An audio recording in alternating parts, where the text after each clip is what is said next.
So how are you feeling? I don't know. I keep feeling this tightness in my chest almost every time something important comes up at work or with Anna. It's like my stomach flips and I go into this weird autopilot where I joke or change the subject. Tell me more about the tightness. Where exactly do you feel it? What does it prompt you to do in the moment? It's right under my ribs. And what I do, almost without thinking, is make a little joke or say, it's fine, no big deal, even when it's not fine. Like yesterday when Anna was late for our meeting and then shrugged it off. I laughed and said, classic Anna. And then I made coffee and pretended I didn't care. Okay, so you notice the physical anxiety first, then a quick move to humor and minimization. That pattern, tight chest, joke, minimize, feels like it might be protecting you from something. What do you think it's protecting you from in the moment? From getting angry, I guess, from making it a thing. If I make it a thing, we'll fight, or she'll leave, or I'll be the needy one. It sounds like the anxiety shows up and your immediate response is to diffuse with humor and minimization to prevent escalation or rejection. Let's unpack that. Can you pick one moment when you did this, maybe yesterday with Anna? Walk me through it step by step. Sure, we had planned to leave at 10 for a workshop. She didn't come back until 10:35. I was stewing. But when she finally came in, I smiled and said, you time traveled, huh? She laughed and we both shrugged. Later, I felt resentful but didn't bring it up. I So, told myself it wasn't worth making a scene. so the emotionally laden incident is Anna's lateness and your decision to joke instead of saying you were upset. In that moment, you chose humor and minimization rather than identifying and naming your anger. Is that right? Yeah, that's exactly it. Let's look at what those strategies or defenses, humor and minimization, did for you in the short term. What benefits did they provide right then? Well, immediate calm, no argument. She didn't get defensive. The room didn't get heavy. I didn't have to feel exposed. Good. Those are real functional benefits. Now, what are the costs you notice later in the hours, days, or in the relationship overall? I get a simmering resentment. I start picking at small things.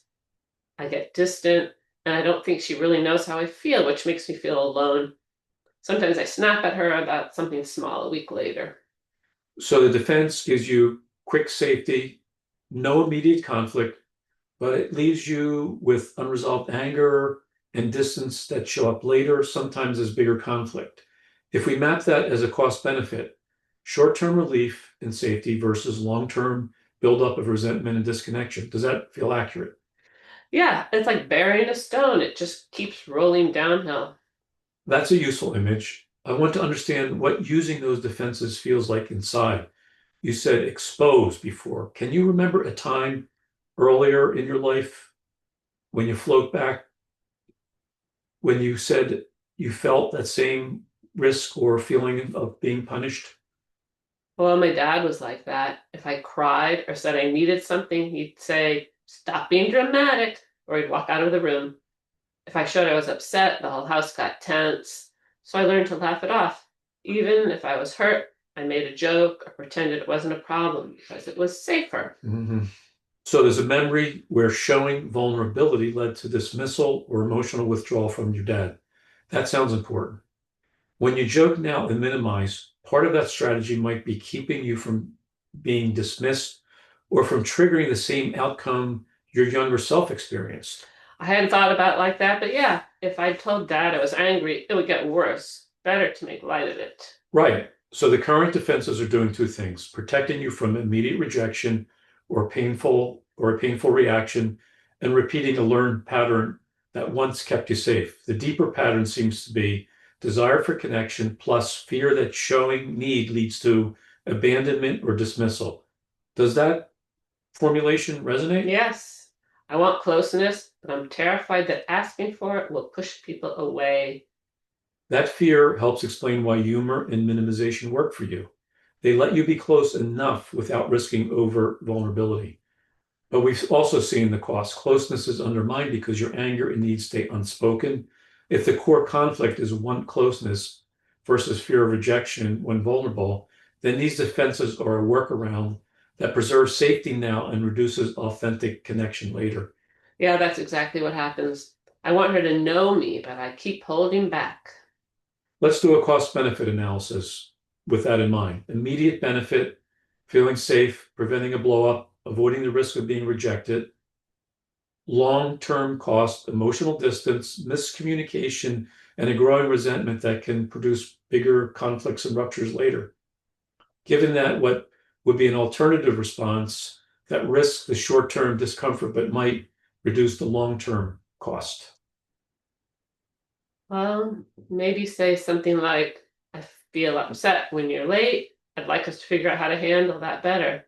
Something short, not blaming.